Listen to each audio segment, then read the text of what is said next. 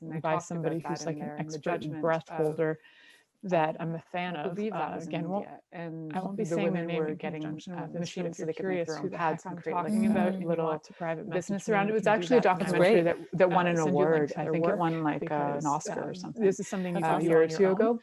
And at first, the conversation your body and get used to the effects. Again, not guys, if you they were actually asking young men, what do they think of women when they have periods? And they were like vilely disgusted by it. Yeah. And the women were, so part of it was because women's education ends. So because they have the period, because they don't have the means to be able to take care of themselves, or they're finding scrap material in dumps to be able to wear that as pads. And then there's hygiene issues, and there's shame issues, and there's stuff around them being dirty, or don't do it if there's another word for it. It's like these are pretty easy things to. It's like they're creating as well, right? And it's almost like they're you can also space or learn a bit about like it's how to do with like in a way that's safe. So you've just made the space like when I was showing you guys well. So that little soft area were really discouraged from going to school, but this whole concept of giving women pads actually creates education. Like they can now go to school. You know how it works. Something we don't think about on this side of the planet, right? Like we're just not there. It's something that simple can be so empowering. So and then if you actually knew the name, like, hey, you have a yoni. And they're like, oh, wow, that's what that is. That's what that is. It's not the vile, disgusting, rotting thing that everybody's telling me that it is. Yes. You like it, and that's the thing. There's too many other people dictating this is what your relationship with your body should be. It's almost that in your life. I would say in South Asian culture, there's a dominion of body ownership. And that's like, oh, you should dress this way because congratulations that you have found. Oh, you should be hygienic because you're perceived this way. And even I know this isn't for everybody, and I know that this topic probably alarmed a few of you when I put it out there. My topics alarm people. So yeah, they do. Orthodox women, and I have to say that Orthodox, you I probably had some judgments on this topic before I got the sacrament. Like you can't have the blood. It was like the blood of Christ. That sounds so scary. But you can't have that judgment. Yeah, because you're menstruating, so you're gonna make it mean and cruel. So when those things come up for me, I like to investigate what's going on in my life, what am I affiliating with, and like how did I come to that being the face and the voice did go on Asian women. I really was excited to talk to you because I know that part of your targets in life is to be able to move forward, and I present these things to you guys so that you too can move forward. So I encourage you, if you still have judgments about this and you want to get over your judgments, whoever's listening now in the future, and get yourself ready to be able to connect with Farah. Come find me. Come find her so that you can, find a sister that can actually relate. Everybody finds pleasure in different ways. Maybe yours is to like the stuff you've gone through. Spaghetti. Maybe yours. I was so excited when she said that. I was like, do you know how many more Asians we need? We need more. There's different things. Thank you for listening to The Pleasure Zone with sensual movement artist Milica Jelenic. The Pleasure Zone returns next Monday at 8 p.m. Eastern, 7 p.m. Central, 6 p.m. Mountain, and 5 p.m. Pacific on InspiredChoicesNetwork.com. We hope you'll join us. Until then, have the best week of your life by choosing to be turned on and tuned in to your body. There's nothing that we can actually say about there being anything wrong with it if two consenting adults, which would be classified wherever you are in the world as an adult, are agreeing to this. And I say go for it. Go forth. Conquer your fears and have lots of fun. Spread pleasure, spread joy, and enjoy yourself. We're going to have some more kink talks in the next month, so stay tuned for that. You're listening to The Pleasure Zone. Have a good night. Stay tuned in and turned on. Till next week.